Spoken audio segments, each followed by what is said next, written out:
నా ప్రభు బిడ్డలారా నమ్మండి, నీ బ్రతుకులో దేవుడు ఏదైనా ఆలస్యం చేస్తే అన్యాయం చేస్తున్నాడు అనుకోకు, నిన్ను పట్టించుకోవట్లేదు అనుకోకు. నీ జీవితంలో దేవుడు ఏదైనా ఆలస్యం చేస్తే నిన్ను చిన్న చూపు చూసాడు అనుకోకు. ఎందుకు ఆలస్యం చేస్తున్నాడు తెలుసా? ఒక అద్భుతమైన దాన్ని దేవుడు నీకు ఇవ్వాలని ఆశపడుతున్నాడు. మీరు ఎప్పుడైనా చూడండి, ఒక అద్భుతమైన దాన్ని ఇవ్వాలంటే అద్భుతమైనది ఎప్పుడు ఆలస్యంగానే వస్తుంది.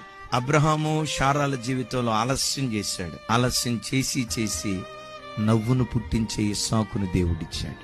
హన్నా ఎల్కానాల జీవితంలో దేవుడు ఆలస్యం చేశాడు. ఆలస్యం చేసి చేసి తాను మొదలుకొని బెయిర్షెబ వరకు ప్రఖ్యాతిగాంచిన ప్రవక్తను ఆ ఇంటిలో నుంచి లేవనెత్తాడు. ఎలిజబెత్ జకరియాల జీవితంలో ఆలస్యం చేశాడు. ఇది ఒక సంతాన విషయంలోనే కాదండి, నీ జీవితంలో దేవుడు ఏ విషయంలో అయినా ఆలస్యం చేస్తా ఉంటే ఒక శ్రేష్టమైన దాన్ని దేవుడు నీ కొరకు సిద్ధపరుస్తున్నాడు అని నమ్మి ప్రభుని స్తుతించుదువుగాక.